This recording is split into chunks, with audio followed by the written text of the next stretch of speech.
तो नमस्कार, जय श्री राम। मेरा नाम है सुजाता देवी और हम आज का वीडियो हम लेके आए हैं मिला धरती से भी बेहतर ग्रह। इसे देखकर वैज्ञानिक भी हैरान। इसके बारे में दोस्तों वीडियो है, आप वीडियो में एंड तक बने रहना। हेलो दोस्तों, ये वीडियो आप देख के भी शौक जाओगे यार। धरती से भी कितना बड़ा और कितना खूबसूरत ग्रह मिला है, ठीक है ना। पूरा वीडियो देखेंगे तब समझ में आएगा। पूरा वीडियो देखें और वीडियो अच्छा लगे तो लाइक और सब्सक्राइब। क्या बात है।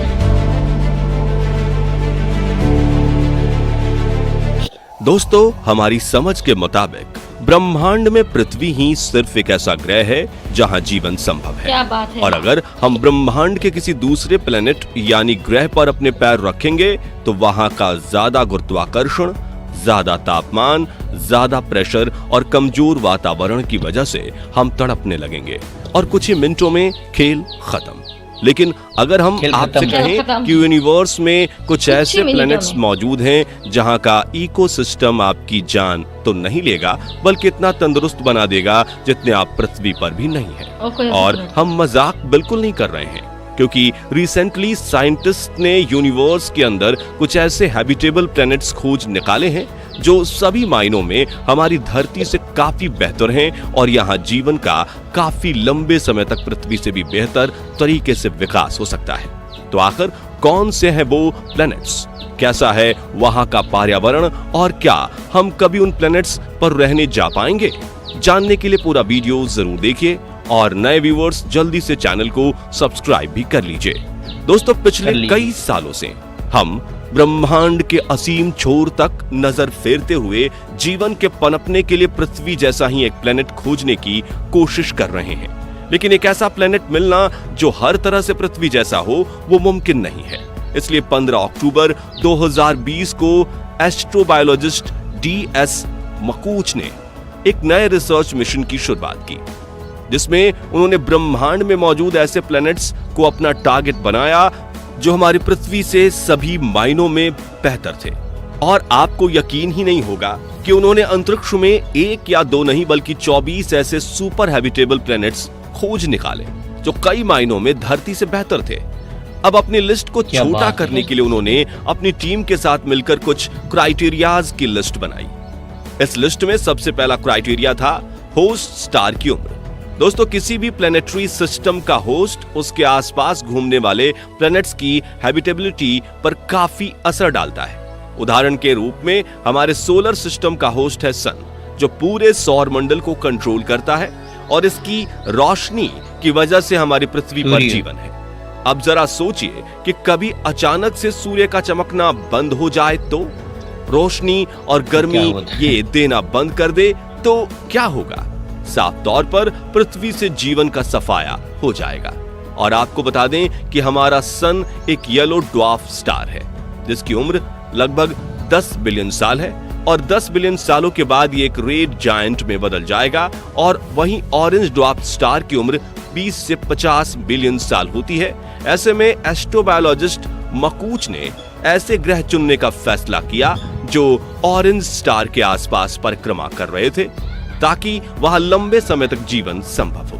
दूसरा क्राइटेरिया था वहां पानी उपलब्ध हो।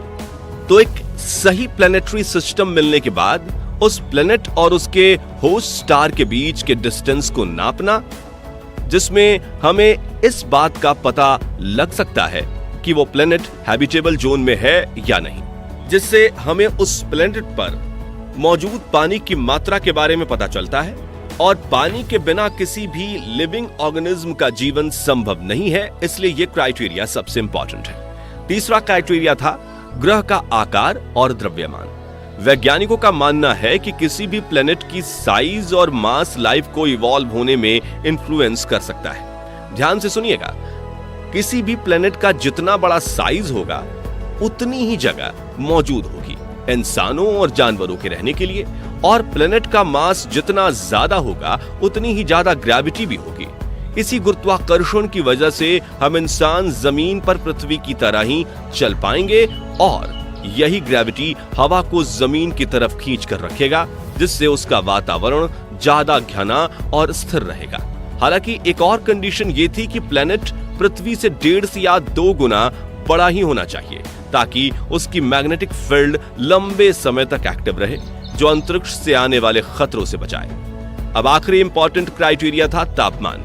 अब दोस्तों, किसी भी ग्रह का तापमान बहुत ज्यादा होगा तो वो हमें जला कर रख देगा और बहुत कम होगा तो जमा देगा। ऐसे में वैज्ञानिक हमेशा ऐसे ग्रह पर फोकस करते हैं जिसका एवरेज टेम्परेचर पृथ्वी से 5 डिग्री कम या 5 डिग्री ज्यादा होता है, क्योंकि पृथ्वी के ट्रॉपिकल रीजन में रहने वाले माइक्रोबैक्टीरियाज इसी टेम्परेचर रेंज में सरवाइव कर सकते हैं।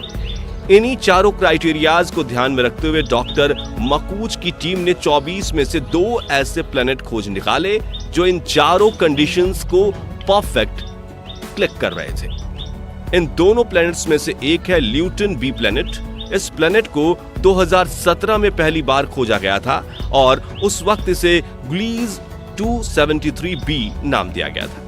हमारे सौर मंडल से करीब 12 लाइट ईयर्स दूर ल्यूटन स्टार के आसपास परिक्रमा करने वाले इस प्लैनेट पर न सिर्फ पानी मौजूद है, बल्कि लाइफ के सिंपल से कॉम्प्लेक्स फॉर्म में जिंदा रहने के लिए सभी जरूरी चीजें जैसे कि एमिनो एसिड और हाइड्रोकार्बन भी भारी मात्रा में मौजूद है। मगर वहाँ पे कितने साल इतना ही जाने इस प्लेनेट का मास यानी द्रव्यमान पृथ्वी से 2.89 गुना ज्यादा है और यह पृथ्वी से 6% ज्यादा सनलाइट रिसीव करता है। यानी यह प्लेनेट इंसानों के रहने के लिए इतना अच्छा है कि वैज्ञानिकों ने इसे सुपर अर्थ का नाम दिया है। और नासा भविष्य में इस प्लेनेट पर पहले ऑर्बिटर और फिर लैंडिंग मिशन करने की तैयारी कर रही है। वहीं कुछ वैज्ञानिकों का तो ये तक कहना है कि इस ग्रह पर एलियंस मौजूद हो सकते हैं। इन्हीं बातों को ध्यान में रखते हुए मेटी नाम की एक ऑर्गेनाइजेशन ने इस ग्रह पर कई मैसेज भेजे, जिनमें से एक में यूनिवर्स में हमारी लोकेशन का ट्यूटोरियल और दूसरे में अलग अलग इंस्ट्रूमेंट्स की आवाज है। ऐसे में अगर ल्यूटन बी प्लेनेट पर इंटेलिजेंट एलियंस मौजूद हुए तो वो एक ना एक दिन हमसे जरूर कांटेक्ट कर सकते हैं। अब दूसरी हैबिटेबल डिस्कवरी की बात करें तो ये कोई सिंगल प्लेनेट नहीं है, बल्कि पूरा स्टार सिस्टम है, जिसमें 1 या 2 नहीं बल्कि पूरे 7 धरती से प्लेनेट अपने स्टार के चक्कर लगा रहे हैं और इनमें से 3 प्लेनेट्स हैबिटेबल जोन में आते हैं। इस प्लेनेटरी सिस्टम का नाम है ट्रैपिस्ट-1, जो कि पृथ्वी से 40.66 लाइट ईयर्स दूर है। इस सिस्टम का होस्ट स्टार एक रेड ड्वार्फ स्टार है जिसका नाम है ट्रैपिस्ट-1 और ये एक रेड ड्वार्फ स्टार है जिसका साइज हमारे जुपिटर प्लेनेट से थोड़ी सा बड़ा है। सरफेस टेम्परेचर सूर्य से 3 गुना कम यानी कि करीब 2290 डिग्री सेल्सियस है और द्रव्यमान सूर्य के 9% जितना है। इस स्टार की डिस्कवरी सन 2000 में हुई थी, जिसके बाद धीरे धीरे करके इसके चारों तरफ परिक्रमा करते हैबिटेबल प्लैनेट्स को खोजा गया था। यहाँ गौर करने वाली बात यह है कि ट्रैपिस्ट-1 के प्लैनेट्स हमारी पृथ्वी से करीब 3 बिलियन साल पुराने हैं। यानी अगर यहाँ लाइफ होगी तो वो पृथ्वी के बनने से भी पहले पूरी तरह से डेवलप कर गई होगी। इस बात से आप ये अंदाजा लगा सकते हैं कि अगर इनकी फॉर्मेशन के बाद पृथ्वी की तरह ही वहां भी कोई माइक्रोबियल लाइफ की शुरुआत होगी तो वो इस वक्त विकास के साथ कितनी ज्यादा इंटेलिजेंट एलियन प्रजाति में बदल गई होगी। यहाँ एक इंटरेस्टिंग फैक्ट ये है कि ट्रैपिस्ट सोलर सिस्टम के सभी प्लेनेट एक दूसरे के इतने करीब हैं कि अगर आप इनमें से एक ग्रह की सतह पर खड़े होकर आसमान में देखोगे तो आपको दूसरे प्लेनेट अपने चारों तरफ घूमते दिखेंगे, वो भी काफी बड़े आकार में। इसके अलावा इन प्लेनेट्स के आसमान में सूरज भी पृथ्वी से ज्यादा दिखाई देता है। दोस्तों, ट्रैपिस्ट-1 के इनहैबिटेबल प्लेनेट्स पर पानी मौजूद है और साइंटिस्ट्स इनके बारे में जानकारी इकट्ठा करने में जुटे हुए हैं। दोस्तों, हैबिटेबल प्लेनेट की खोज में हम पृथ्वी से इतने दूर चले गए थे कि हमने हमारे सबसे पास वाले हैबिटेबल प्लेनेट को तो इग्नोर ही कर दिया था। इस प्लेनेट पर रहने की कंडीशन धरती से काफी अच्छी है, लेकिन इसके बावजूद वैज्ञानिक इसमें थोड़ी कम दिलचस्पी दिखा रहे हैं। जी नहीं, हम मंगल ग्रह की बात नहीं कर रहे, बल्कि इसका नाम है कैलिस्टो, जो कि जुपिटर यानी कि बृहस्पति का दूसरा सबसे बड़ा चांद है, जिसे शुरुआत में तो सोलर सिस्टम का बंजर चांद घोषित किया गया था, लेकिन 90 के दशक में यह बात सामने आई कि कैलिस्टो की सतह पर पानी बर्फ के रूप में मौजूद है और इसकी सतह के नीचे पूरा का पूरा समंदर मौजूद है। वहीं वैज्ञानिकों ने कैलिस्टो पर एक पतले वातावरण को भी खोज निकाला है और उनका कहना है कि अगर हम कैलिस्टो पर जुपिटर से आ रही रेडिएशन को रोक पाए तो इंसान जुपिटर के इस चांद पर काफी आसानी से सांस भी ले पाएगा। तो भविष्य में जैसे ही हमें रेडिएशन कंट्रोल करने की पावरफुल टेक्नोलॉजी मिलेगी, वैसे ही हम कैलिस्टो को भी फिर से अलाइव करके हैबिटेबल बना पाएंगे। तो दोस्तों, क्या भविष्य में कभी ऐसा दौर आ सकता है कि हमें पृथ्वी को छोड़कर जाना पड़े? और अगर ऐसा होता है तो आप इनमें से कौन प्लेनेट पर जाना पसंद करेंगे? कमेंट करके जरूर बताइए। और वीडियो पसंद आया हो तो इसे लाइक और शेयर जरूर कर दीजिएगा। साथ ही ऐसे इंफॉर्मेटिव वीडियोस को देखते रहने के लिए हमारे चैनल को सब्सक्राइब करके ये वीडियो तो खत्म हो गया है जरूर, मगर ये बोल रहे हैं कि भाई आप कौन से ग्रह पे जाने का पसंद करें, कौन लेके जाएगा गरीबों को भाई, ठीक है ना। बड़े बड़े लोग होंगे तो कोई कबार जाएगा, मगर वहां पे जाएगा अकेला, करेगा क्या? जाकर वहाँ क्या करेंगे? पहले से सब निर्माण होता है तो सब कुछ होता है।